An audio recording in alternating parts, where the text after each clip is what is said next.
क्या माया नगरी और देश की आर्थिक राजधानी मुंबई में हिंदुओं की आबादी घट रही है? ये सवाल इसलिए क्योंकि टाटा इंस्टीट्यूट की एक रिपोर्ट से सवाल उठा है, जिसमें यह कहा गया है कि 2051 तक मुंबई में हिंदुओं की आबादी घटकर 54% तक रह जाएगी।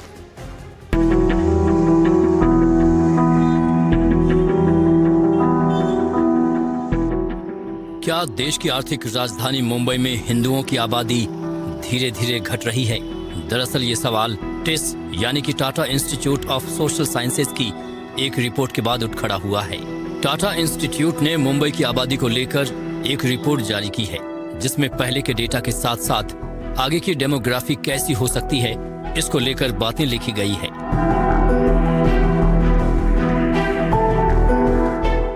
टिस की रिपोर्ट के बाद जहां एक तरफ कई तरह के सवाल उठ रहे हैं, तो वहीं इसको लेकर सियासत भी तेज हो गई है। सुनाएंगे आपको कि रिपोर्ट पर बीजेपी और कांग्रेस क्या कुछ कह रही है, लेकिन पहले रिपोर्ट में क्या कुछ लिखा गया है और इससे जुड़ी बड़ी बातें आपको बताते हैं। रिपोर्ट में कहा गया है कि 1961 में मुंबई में हिंदुओं की आबादी 88% थी, जो 2011 में घटकर 66% रह गई। ये अनुमान लगाया गया है कि 2051 तक हिंदुओं की आबादी गिरकर 54% से भी कम हो सकती है। तो वहीं मुस्लिमों की आबादी 1961 में 8% थी, जो 2011 में बढ़कर 21% हो गई। अनुमान है कि 2051 तक मुंबई में मुस्लिमों की आबादी बढ़कर 30% तक पहुंच सकती है। इसके अलावा रिपोर्ट में यह भी कहा गया है कि मुंबई में बांग्लादेश और रोहिंग्याओं की संख्या में भारी वृद्धि हुई है। पहले एक परिवार आता है और धीरे धीरे पूरा परिवार बस जाता है। 40% प्रवासी हर महीने 10,000 रुपए से लेकर 1 लाख तक अपने मूल देश भेज रहे हैं। कुछ दल अवैध प्रवासियों का उपयोग वोट बैंक के रूप में कर रहे हैं और कई अवैध प्रवासियों के पास फर्जी आधार कार्ड और वोटर कार्ड हैं। अवैध प्रवासियों की वजह से मुंबई की झुग्गियों जैसे गुवंडी, मानखुर्द, कुर्ला में भीड़ बढ़ी है। इसके चलते पानी, बिजली, स्वास्थ्य और शिक्षा जैसी सेवाओं पर भारी दबाव पड़ रहा है। इस रिपोर्ट के आने के बाद इसको लेकर सियासत भी तेज हो गई है। बीजेपी नेता किरीट सोमैया ने कहा है कि टिस की रिपोर्ट एक रेड सिग्नल है, तो वहीं कांग्रेस ने सवाल उठाते हुए कहा है कि इसमें सरकार का बड़ा फेलियर है। मुंबई में बांग्लादेशी और रोहिंग्याओं की आबादी बढ़ रही है, तो सरकार उन्हें डिपोर्ट क्यों नहीं करती? एक है नेचुरल ग्रोथ, जो यहाँ पर जन्म हुआ, पैदा हुआ, वो नेचुरल ग्रोथ इतना गति से नहीं कभी ऊपर जाता है। लेकिन जो घुसपैठिए आते हैं, रोहिंग्या, बांग्लादेश, इतनी बड़ी तादाद में आते हैं, एक बार 10 आ गए तो दूसरे 110 को लेके आते हैं। और यहाँ पर जो वोट जिहाद, कांग्रेस हो, समाजवादी पार्टी, MIM, उद्धव ठाकरे सेना, उनके लिए वोट बैंक है और इसके लिए ये इनको पनाह देते, इनके लिए हमसे लड़ते झगड़ते हैं। इसके लिए मुंबई के लिए अब एक खतरा है। Tata institute of social science ने रेड सिग्नल दिखाया है। मुझको नहीं लगता है बात में कुछ तथ्य है या कुछ सच्चाई है।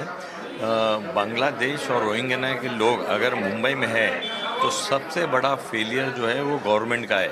सबसे बड़ा फेलियर होम डिपार्टमेंट, किसने रोका इनको बाहर निकालने के लिए? अगर कोई नागरिक हमको दिख जाते हैं, कोई व्यक्ति या दिख जाते हैं कि ये बांग्लादेश से आए, ये रोहिंग्या से आए, तो उनको पकड़ के डिपोर्ट कीजिए। रोका किसने? इनको किसी ने रोका है? बीजेपी गवर्नमेंट को, होम डिपार्टमेंट को किसी ने रोका है कि बांग्लादेशियों को बाहर नहीं? अगर वो हमारे देश के नागरिक नहीं है तो उनको पकड़े, उनको डिपोर्ट कीजिए। आज अमेरिका ने हमारे बच्चों को बेड़िया बना के हिंदुस्तान वापस भेज दिया, उसी तरह से इनको भी भेजो वापस। कौन रोका है? क्यों रोका गया? बहरहाल मुंबई की डेमोग्राफी को लेकर टाटा इंस्टीट्यूट की इस रिपोर्ट ने नई हलचल पैदा कर दी है। Bureau report, NDTV India. अभिनेता मिथुन चक्रवर्ती के एक बयान से सियासत गर्मा गई। उन्होंने कहा कि बंगाल को बांग्लादेश नहीं बनने देंगे। এই শরীরে যতদিন এক ফোঁটা রক্ত থাকবে कोई माई का लाल ये नहीं कर सकता। मिथुन चक्रवर्ती इतने गुस्से में क्यों हैं?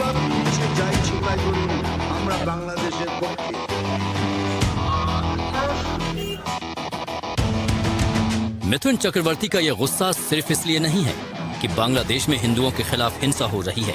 वो इस मामले में पश्चिम बंगाल की ममता सरकार पर भी गंभीर आरोप लगा रही है। বাংলাদেশে নৃশংসভাবে কাউকে মারার জন্য হিন্দু জাগরণ মঞ্চ একটা প্রতিবাদ মিছিল বার করেছিল, তাতে পুলিশ লাঠিচার্জ করলো। গুরুতরভাবে জখম করেছে অনেকজনকে, 17 জনকে অ্যারেস্ট করা হয়েছে, তার মধ্যে 7 জন মহিলা। ভাবতে পারছেন বাংলাদেশে হয়েছে, প্রতিবাদ করছি এখানে, সেটাও করতে পারবেন না। তার মানে সোজা ভাষায় এই সরকার বলে দিচ্ছে যা ইচ্ছে তাই করুন, আমরা বাংলাদেশের পক্ষে। আমরা যেভাবেই হোক এই পশ্চিম বাংলাকে ওয়েস্ট বাংলাদেশ করে ছাড়বো। তাহলে আপনারাও শুনে রাখুন, এই শরীরে যতদিন এক ফোঁটা রক্ত থাকবে, कोई माई का लाल ये नहीं कर सकता। लेकिन मिथुन चक्रवर्ती के इस बयान पर कांग्रेस को गुस्सा आ गया, और गुस्सा ऐसा आया कि पार्टी के प्रवक्ता आपत्तिजनक शब्दों का इस्तेमाल करने लगे। मिथुन चक्रवर्ती का मानसिक संतुलन खत्म हो चुका है। भारतीय जनता पार्टी ने उनको राज्यसभा नहीं दी, लोकसभा नहीं दी, इसलिए वो कहीं ना कहीं एक मानसिक संतुलन खोए हुए व्यक्ति के रूप में बात कर रहे हैं, देशद्रोह की बात कर रहे हैं, बंगला भाषियों को बांग्लादेशी कहने का काम कर रहे हैं, बंगला भाषियों में हिंदू मुसलमान करने का काम कर रहे हैं। ऐसे व्यक्ति की जगह या तो पागल खाने में होनी चाहिए या जेल में होनी चाहिए।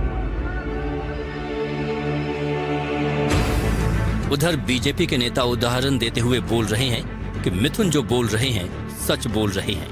नेशनल हाईवे के ट्रकों को गुंडे आते हैं और उसको डाइवर्ट करके नीचे ले जाते हैं और हर ट्रक से भारी वसूली होती है, और ये सब पुलिस और टीएमसी के कार्यकर्ताओं के साथ होता है।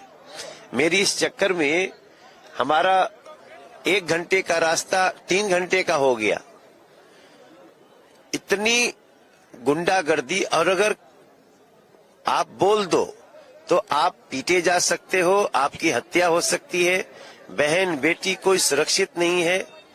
अब ऐसे में मिथुन दा का अगर ये कहना है तो निश्चित रूप से समझ लीजिए मिथुन चक्रवर्ती एक ऐसे शख्सियत हैं जिसको पश्चिम बंगाल की जनता बहुत प्रेम करती है, पूरा देश प्रेम करता है, मगर पश्चिम बंगाल विशेष अगर उनके मन में आया कि बांग्लादेश नहीं बनने देंगे तो ये बात बहुत गंभीर है। मिथुन चक्रवर्ती के इस बयान को बीजेपी के सहयोगियों ने भी सही ठहराया है। जो उन्होंने बोला ठीक ही बोला है, और ममता जी को सबक लेना चाहिए और इस पे एकदम इम्प्रूवमेंट करना चाहिए, बजाय मिथुन चक्रवर्ती कौन सी पार्टी है और पॉलिटिक्स में इसको हटा के वहाँ प्रदेश की जनता को ध्यान में रख करके बढ़िया एकदम सरकार और सबको एक साथ लेकर के चलना चाहिए। देश के पूर्व प्रधानमंत्री अटल बिहारी वाजपेयी की 101वीं जयंती के अवसर पर आज प्रधानमंत्री नरेंद्र मोदी ने विपक्ष की सरकारों पर, विपक्ष के नेताओं पर, विपक्ष की पार्टियों पर जबरदस्त हमला बोला।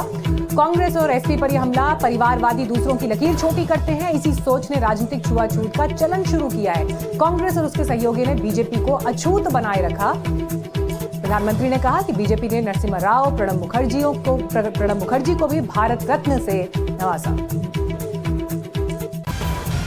परिवारवाद की राजनीति की एक विशिष्ट पहचान होती है, यह असुरक्षा से भरी हुई होती है।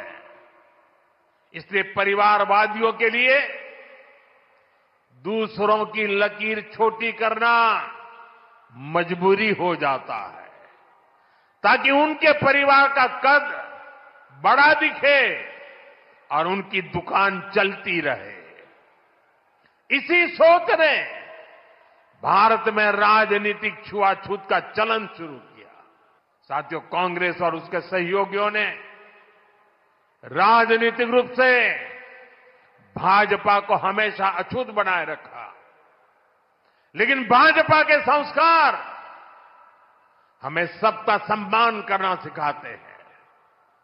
बीते 11 वर्षों में भाजपा सरकार के दौरान, एनडीए सरकार के दौरान नरसिम्हा राव जी और प्रणब बाबू को भारत रत्न दिया गया है।